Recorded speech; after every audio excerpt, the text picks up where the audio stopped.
வணக்கம் நேயர்களே, ஒரு செய்தி பாலகோணங்கள் நிகழ்ச்சிக்கு உங்களை அன்போடு வரவேற்கிறோம். இன்றைய நிகழ்ச்சியில் ஒவ்வொரு 100 ரூபாய்க்கான செலவு இந்திய குடும்பங்கள் மேற்கொள்வது எப்படி என்பது குறித்து நாம் விவாதிக்க உள்ளோம். நம்மோடு பொருளாதார பேராசிரியர் திரு அழகிரிசாமி அவர்கள் இணைகிறார். அவரை வரவேற்று நிகழ்ச்சி செல்லலாம். வணக்கம் சார். வணக்கம் சார். ஒவ்வொரு ரூபாயும் இன்றைக்கு எவ்வளவு ஒரு முக்கியம் அப்படின்றத நம்ம பட்ஜெட்டை வச்சு தெரிஞ்சுக்க முடியும். ஸோ அந்த பட்ஜெட்டையும் தாண்டி இப்போ இந்த ஒரு ஆய்வு MOSNPOடைய கணக்கெடுப்பு என்ன சொல்லுது அப்படின்னா, ஒவ்வொரு 100 ரூபாய்க்கான செலவுகளை அவங்க ஒரு 10 வருடங்களுக்காக பிரித்து அவங்க தர மாதிரி இது பண்ணியிருக்காங்க.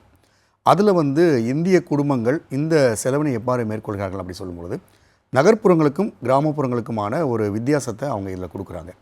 ஸோ இந்த ஆய்வு முடிவுகள், இந்த கணக்கெடுப்புகள் நமக்கு என்ன உணர்த்துது சார்? ஓகே, அடிப்படையில் ஒரு 3-4 க்ரைட்டீரியாவை அவங்க பேஸாக வச்சு பார்க்குறாங்க. அந்த இனிஷியல் க்ரைட்டீரியா எடுத்திங்கன்னா உணவு சார்ந்த பொருட்கள், அதாவது சீரியல்ஸ், ஒரு ஸ்டேப்பிள் ஃபுட்டுக்கு தேவையான என்னென்ன விஷயங்கள்லாம் இருக்கோ அது கிராமங்கள்லேயும் நகரங்கள்லேயும் என்னவா இருக்குது அப்படிங்கிறது. ரெண்டாவது விஷயம், அவங்க ரெண்ட்டுக்கு எவ்வளோ செலவு பண்ணுறாங்க, குடியிருப்பு வாடகைக்கு, இந்த மாதிரியான விஷயங்களுக்கு எவ்வளோ செலவு பண்ணுறாங்க. இதை தவிர்த்து மிஸ்லீனியஸ் எக்ஸ்பென்சஸாக எஜுகேஷனுக்கோ ஹெல்த்துக்கோ இல்லை மற்ற என்டர்டெயின்மெண்ட்டுக்கோ எப்படி செலவு பண்ணுறாங்க. ஸோ இந்த மாதிரியான சில தகவல்களை சேகரிக்கிறது அப்படிங்கிறது தான் இந்த ஆய்வோட நோக்கமாக இருக்கும். சமீபத்தில் 2022, 23, 24 இந்த குறிப்பிட்ட காலகட்டத்தில் இந்த ஆய்வு நடத்தப்பட்டுச்சு 2 வருடங்கள். இந்த ஆய்வு ஒவ்வொரு குறிப்பிட்ட வருடங்களில் ஏற்கனவே நடந்துக்கிட்டு தான் இருந்துச்சு. ஸோ அந்த குறிப்பிட்ட பாயிண்ட்லேருந்து நம்ம மேலே ஏறியிருக்கோமா இல்லை கீழே இறங்கியிருக்கோமா அப்படிங்கிறது தான் இந்த அனாலிசிஸை நம்ம பார்க்கலாம். இதில் முக்கியமாக கிராமத்தையும் நகரத்தையும் நம்ம பிரித்து பார்க்குறதுக்கும் இங்கே வாய்ப்புகள் இருக்குது. அப்போது அடிப்படையாக உணவு சார்ந்த விஷயங்களில் கிராமத்துலேயும் சரி நகரத்துலேயும் சரி, உணவு சார்ந்த விஷயங்களில் இதுக்கு முன்னாடி 1999, 2000 அந்த காலகட்டத்தோடு கம்பேர் பண்ணும்போது இப்போ நம்ம ரொம்ப கம்மியாக செலவு பண்ணுறோம். அதாவது அரிசியோட விலை ஏறி இருக்கலாம், எண்ணெயோட விலை ஏறி இருக்கலாம், இல்லை மற்ற எசென்ஷியல் ஐட்டம்ஸோட விலை ஏறி இருக்கலாம். ஆனால் நம்மளோட மொத்த செலவீனத்தில் அந்த விலையேற்றம் குறைவு தான். அதாவது நம்ம மொத்த செலவீனத்தில் அதுக்கு செலவு பண்ணக்கூடிய தொகை அப்படிங்கிறது இதுக்கு முன்னாடி ஒரு 25 ஆண்டுகளுக்கு முன்னாடி செலவு பண்ணதை காட்டிலும் இப்போ செலவு பண்ணுறது நம்ம கம்மியாக செலவு பண்ணுறோம். இதை நம்ம அவங்க வீட்டில் செய்யாமல் இன்றைக்கி நிறைய ஹோட்டல்ஸ்லாம் வந்திருக்கு. ஸோ ஆர்டர்ஸ் பண்ணி சாப்பிட்றாங்க. அதுக்கான செலவாக கூட இதை மொத்தமாக தான் இதில் கணக்கு வருதாங்க சார்? இல்லை சார், இது நீங்கள் ஸ்டேப்பிள் ஃபுட் சார்ந்து இருக்கிற விஷயத்துக்கு தான் மேஜராக நம்ம எடுக்கணும். அடிப்படையாக நம்ம வீட்டில் செய்யக்கூடிய ஒரு உணவுப் பொருள். ஆமாம், உணவை ப்ரொக்யூர் பண்ணுறோம் அப்படின்னா உணவுக்கு ஆகக்கூடிய செலவு அப்படிங்கிறத நம்ம மேஜராக எடுக்கிறோம். நம்ம ஹோட்டலுக்கு செலவு பண்ணுற ஃபுட்டு மிஸ்லேனியஸ் எக்ஸ்பென்சஸில் தான் நம்ம போகும். ஸோ இந்த குறிப்பிட்ட அதுவும் ஏன்னா இன்றைக்கி பார்த்தீங்க அப்படின்னா இப்போ இதர செலவுகளாக இருந்தது இன்றைக்கி அத்தியாவசிய செலவாக இன்றைக்கி வீட்டில் உட்காந்து ஆர்டர் பண்ணி சாப்பிட்றதா இன்றைக்கி ஒரு பெரிய விஷயமா இருக்கு இல்லையா? ஆமாம், ஆனால் உங்களுக்கு டேட்டா அப்படி நம்ம பிரித்து பார்க்க முடியாதுல்ல.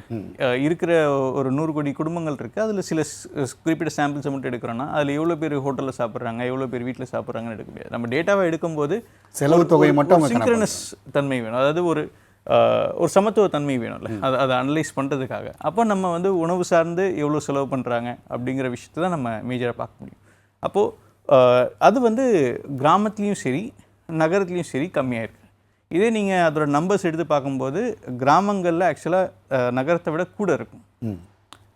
நம்ம லாஜிக் படி என்னென்னா நகரங்களில் தான் கம்மியாக இருக்கணும், ஜாஸ்தி இருக்கணும் நம்ம செலவு பண்ணுறது. உணவுக்கு சொல்கிறேன். ஓகே, உணவுக்கு ஜென்ரலாக ஒரு நம்பர்ஸாக எடுத்து பார்த்தீங்கன்னா, ஏன்னா அங்கே இப்போ அதில் பார்த்தீங்கன்னா சார், இப்போ கிராமப்புறங்களில் அவங்களே ஒரு வயல் வச்சுருப்பாங்க.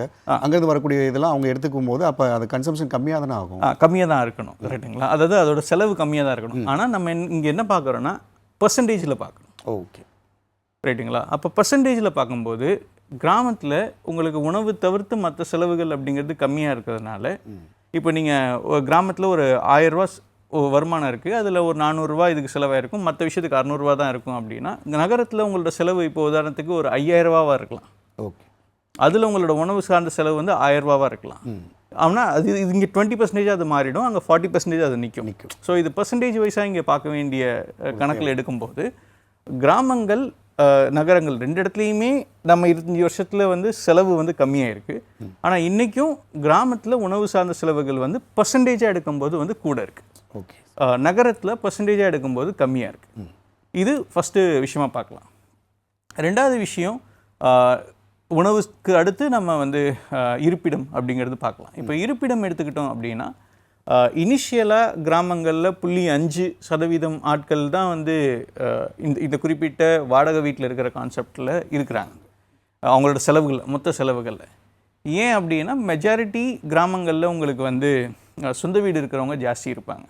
அது சின்ன இடமா இருக்கலாம், சின்ன வீடாக இருக்கலாம், ஆனாலும் அவங்களோட சொந்த இடங்களில் இருப்பாங்க. கிராமங்களில் வாடகைக்கு இருக்கிறது அப்படிங்கிற சதவீதம் ரொம்ப ரொம்ப கம்மி. யாராவது அன்லஸ் அன்டில் அவங்க ஒரு கவர்மெண்ட் வேலைக்கோ இல்லை வேறு ஏதோ ஒரு குறிப்பிட்ட மைக்ரேட்டட் வேலைக்கு வந்தால் தான் அவங்க வந்து வாடகை வீட்டில் இருக்க போகிறாங்க. இப்போது அது எடுத்தீங்க அப்படின்னா 0.7% வரைக்கும் வந்திருக்கு. அதாவது வெறும் சொற்ப எண்ணிக்கையில் தான் வந்து இந்த ஏற்றம் அப்படிங்கிறது கிராமங்களில் இருந்திருக்கு வாடகை சார்ந்து. ஆனால் இதே நகரம் எடுக்கும்போது 4.4% கிட்டத்தட்ட 7.7% வரைக்கும் அவங்க 7க்கு மேற்பட்ட சதவீதத்தில் வந்திருக்காங்க. அப்போது நகரத்தில் 100 ரூபாயில் கிட்டத்தட்ட 7% இல்லை 8% அளவுக்கு நம்ம வந்து வாடகைக்காக செலவு பண்ணுறது வந்து இன்றைக்கி நடக்குது. அப்போது நகரங்களில் கிராமத்துலேருந்து இடம்பெயர்ந்து இங்கே வராங்க, டவுன்ஸ்லேருந்து இடம்பெயர்ந்து வராங்க. அப்போது வாடகை சார்ந்த செலவீனங்கள் அப்படிங்கிறது வந்து கடைசி 25 வருஷத்தில் வந்து கூடியிருக்கு அப்படிங்கிறது இந்த குறிப்பிட்ட ஆய்வு சொல். மூணாவது விஷயம் அப்படிங்கிறது மிஸ்லேனியஸ் எக்ஸ்பென்சஸ். எஜுகேஷனுக்கு, ஹெல்த்துக்கு, மற்ற என்டர்டெயின்மெண்ட்டான சார்ந்த விஷயங்களுக்கு இது எல்லாத்துக்கும் செலவு பண்ணுறது அப்படிங்கிறது கிராமத்துலேயும் இன்க்ரீஸ் ஆகிருக்கு, நகரத்துலேயும் இன்க்ரீஸ் ஆகிருக்கு. 2 இடங்கள்லையுமே நம்ம மற்ற விஷயங்களுக்கு செலவிடுறது அப்படிங்கிறது கடைசி 25 ஆண்டுகளில் இல்லாத அளவுக்கு இன்க்ரீஸ் ஆகிருக்கு. ஸோ இதுதான் இந்த ட்ரெண்ட்ஸாக நம்ம பார்க்கலாம். ஸோ இந்த ட்ரெண்ட் அப்படிங்கிறது எதை குறிக்குது அப்படின்னா, ஒரு 25 வருஷத்தில் எல்லாரும் வளர்ச்சி கண்டிருக்கோமா, எல்லாரும் மேம்பட்டிருக்கோமா அப்படிங்கிற டிபேட்டை ஓரங்கட்டி வச்சுட்டு கம்பேரிட்டிவாக ஆன் ஆவரேஜ் எல்லாருக்குமே வருமானம் வந்து கூடியிருக்கு. ஓகே, அது அவங்களோட செலவை தாக்குப்பிடிக்கிற அளவுக்கு இருக்கா இல்லையாங்கிறது second debatable question. But on ஆவரேஜாக வந்து வருமானம் இங்கே கூடியிருக்கு கடைசி 25 ஆண்டுகள். அதனால் நம்ம என்ன பண்ணுறோம் அப்படின்னா, வருமானம் கூட கூட உங்களோட அத்தியாவசிய செலவுகள் அப்படிங்கிறத வந்து பர்சன்டேஜ் வைஸ் அது குறைய ஆரம்பிச்சிடும். ஏன்னா ஒரு மனிதரால் இப்போது ஒரு ஃபேமிலி வந்து ஒரு 13 kilograms ஃபுட்டு தான் சாப்பிட முடியும். இப்போ உதாரணத்துக்கு ஒரு 2 கிலோ உணவு சாப்பிட்றாங்கன்னா அவங்கள 1000 ரூபா சம்பாதிச்சாலும் 2 கிலோ உணவு தான் சாப்பிட போகிறாங்க. ஒரு 5000 ரூபா சம்பாதிச்சாங்கன்னா ஒரு 2 கிலோ 200-300 கிராம் தான் கூட்ட முடியும். இதே அவர் 10,000 ரூபா சம்பாதிச்சார் அப்படின்னா உடனே அவர் 5 கிலோ சாப்பிட மாட்டார். அப்போது உங்களோட வருமானம் கூட கூட அடிப்படையான உணவு சார்ந்து இல்லை எசென்ஷியலுக்கான செலவு அப்படிங்கிறது வந்து கம்மியாகிறதும் மற்ற மிஸ்லேனியஸ் எக்ஸ்பென்சஸ் வந்து கூடுறதும் நேச்சுரலாக நடக்கிற ஃபினாமினாக இருக்கும். அந்த ஃபினாமினன் வந்து இந்தியாவில் நம்ம இந்த 25 வருஷத்தில் பார்க்குறோம். அப்போது எசென்ஷியல் ஐட்டம்ஸ்க்கான அலோகேஷன்ஸ்கிறது கம்மி, மற்ற எஜுகேஷன், ஹெல்த் கேர் அந்த இடத்த தான் அவங்க சொல்கிறது இந்த கன்சம்ஷனோட பேஸ்கெட்டை வந்து அவங்க மாற்றுறாங்க அப்படின்றத வந்து அங்கே குறிப்பிடுறாங்க. ஆமாம். ஸோ இங்கே ஒரு மிடில் கிளாஸ் வந்து எமர்ஜ் ஆகுது. இதோட இன்சைட்ஸாக நம்ம என்ன எடுத்துக்கலாம் அப்படின்னா, ஒரு மிடில் கிளாஸ் இங்கே எமர்ஜ் ஆகுறாங்க. வெறும் உணவு சார்ந்து இது உணவு, கப்படா இந்த மாதிரியான ஒரு ஆர்குமெண்ட்ஸ் இருக்குல்ல, அதாவது அடிப்படை உணவு, இருப்பிடம், உடுக்க உடை அப்படிங்கிறத தாண்டி நம்ம அடுத்து நகர ஆரம்பிக்கிறோம். ஸோ இந்த டிரான்சிஷன் ஃபேஸை வந்து இந்த குறிப்பிட்ட 2023-24 டேட்டா வந்து அது கேப்சர் பண்ணுது. அதே இடத்துல பார்த்தீங்கன்னா சார், இப்போ கிராமப்புறங்களாக இருக்கட்டும் நகர்ப்புறங்களாக இருக்கட்டும், இந்த மிஸ்லினியஸ்லன்னு வரும்பொழுது வந்து இப்போ படிப்புக்கான செலவுகள் தான் அதிகமாக செலவு பண்ணக்கூடிய ஒரு இடம் வரும்பொழுது, ஸோ இந்த தாக்கத்தை இந்த ஒரு 100 ரூபாய்க்குள்ளேயே ஒரு 100 ரூபாய்க்கான செலவுக்குள்ளே இதை வந்து அடக்கம் பண்ண முடியுமா சார்? இல்லை, இப்போ நீங்கள் ஏன்னா இப்போ உணவுக்கான தேவை அவங்க குறைக்கிறாங்க அப்படின்னா அந்த தேவைக்கான அதிகப்படியான ஒரு செலவு வந்து இங்கே மிஸ்லினியஸில் வரும்போது இப்போ சுகாதாரமோ அல்லது ஒரு கல்விக்காக செலவக்கூடிய ஒரு இடத்துல தானே அது நகருது. இப்போது நம்ம எப்படி புரிஞ்சுக்கணும் அப்படின்னா, இருக்கிற பணத்தில் அவங்க உணவுக்கு செட் பண்ணுறது அப்படிங்கிறது ஒரு த்ரெஷ்ஹோல்டோட முடிஞ்சு போகும். அந்த குறிப்பிட்ட பணத்துக்கு அப்புறம் வந்து நீங்கள் உணவுக்கு ரொம்ப எலைட்டாக ஆக தான் மேபி உங்களோட ப்ரோட்டீன் இன்டேக்கோ இல்லை மற்ற இன்டேக்காக ஒரு எக்ஸ்க்ளூசிவாக நிறைய செலவு பண்ண ஆரம்பிப்பீங்க. இப்போ நம்ம கன்சம்ஷன் லால எக்கனாமிக்ஸில் சொல்கிற மாதிரி அந்த ஒரு 5 ஆப்பிள் சாப்பிட்றான்னா அந்த 6வது ஆப்பிளுக்கான நுகர்வு வந்து கம்மியாயிடும். அந்த இதுதான் நம்ம சொல்லிட்டோம். அப்போது அடிப்படையில் இந்த விஷயம் முடிஞ்சதுக்கப்புறம் நம்ம அடுத்த விஷயத்துக்காக ஃபோக்கஸ் பண்ணுறோம். இதுக்கு முன்னாடி ஒரு தலைமுறை வந்து இவ்வளோ தூரம் எஜுகேஷனுக்காக ஹெல்த்துக்காக ஃபோக்கஸ் பண்ணி அவங்க செலவு பண்ணலை. ஏன்னா வருமானமே இல்லை. அப்போது இருக்கிற வருமானம் அப்படிங்கிறது அடிப்படை விஷயங்களுக்காக மட்டுமே ஃபோக்கஸ் பண்ணி செலவு செய்யப்பட்டுச்சு. அப்போ வருமானம் கூட கூட என்ன ஆகுது அப்படின்னா அடிப்படை விஷயங்களில் வந்து சுருக்கலை நம்ம வந்து அதுக்கான அலோகேஷன் கிட்டத்தட்ட ஃப்ரீஸ் ஆகிடுச்சு.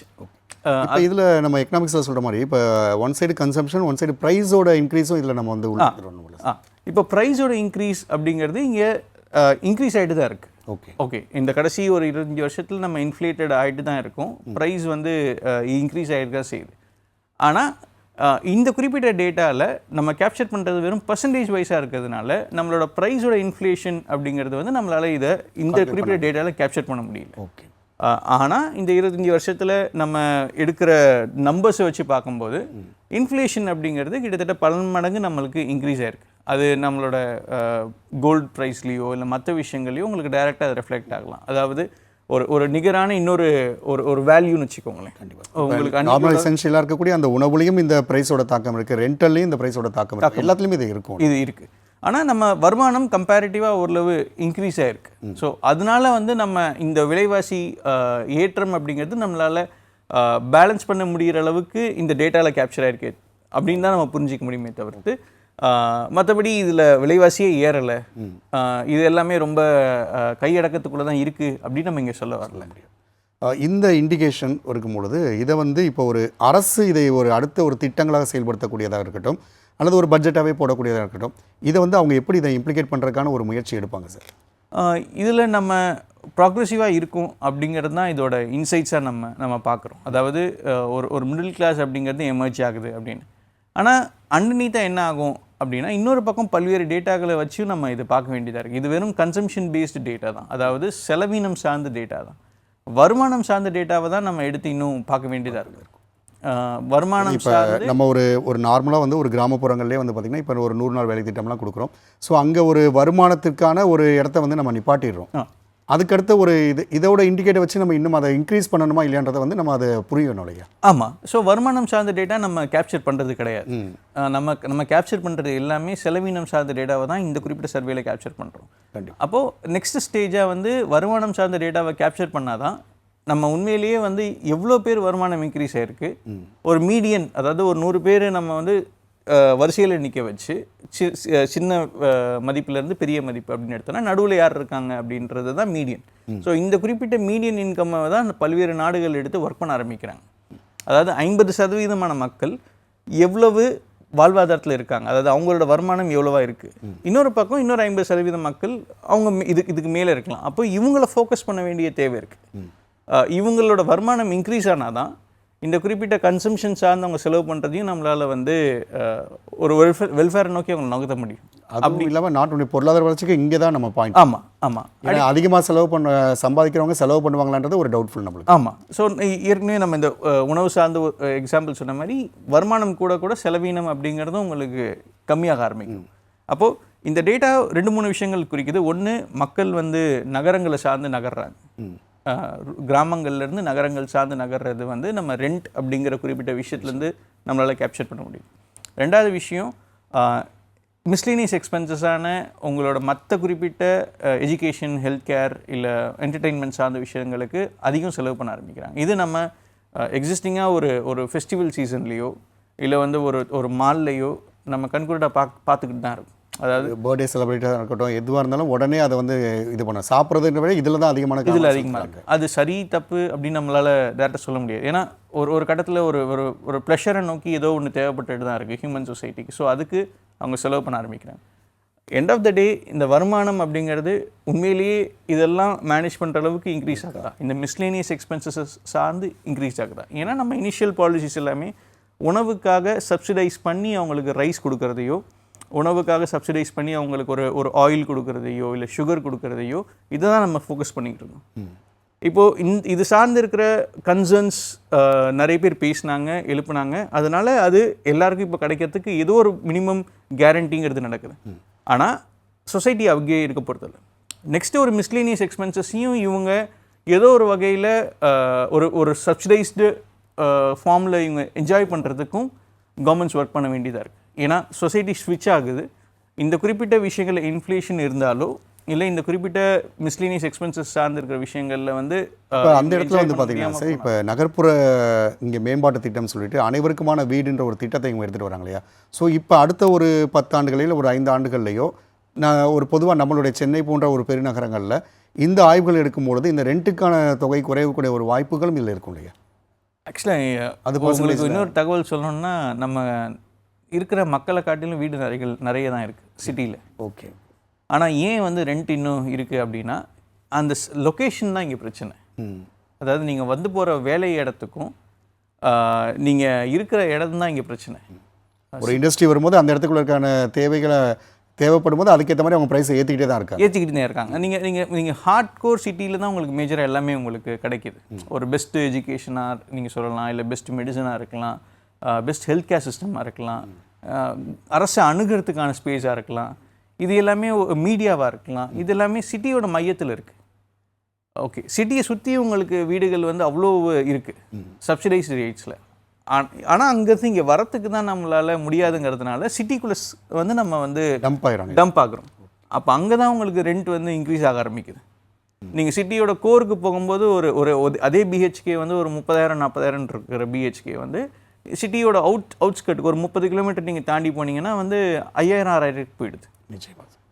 அப்போது இங்கே இந்த டென்ஸை கட்டுப்படுத்துறதுக்கு தான் டிரான்ஸ்போர்ட்டோ மெட்ரோவோ இது எல்லாமே வந்து நமக்கு தேவைப்படுது. கண்டிப்பாக சார். இப்போது இந்த 100 ரூபாய்க்கான செலவுன்றதுக்கான ஒரு தரவுகள் கிடைக்கும் பொழுது இதை எவ்வளோக்கு அளவு யூட்டிலைஸ் பண்ணி அவங்க கம்மி பண்ணுறாங்களோ அப்போ பொருளாதார வளர்ச்சிக்கும் அது சரியாக இருக்கும், அவங்களுடைய வாழ்க்கை தரத்தையும் மேம்படுத்தக்கூடிய ஒரு இண்டிகேஷனாக அது இருக்குன்றதை நம்ம இதில் பார்க்க முடியுது. அரங்கில் வந்து உங்களுடைய கருத்துக்களை பதிவு செய்து மிக்க நன்றி சார். நன்றி. நீங்கள் மீண்டும் ஒரு நிகழ்ச்சியில் சந்திக்கலாம். நன்றி, வணக்கம்.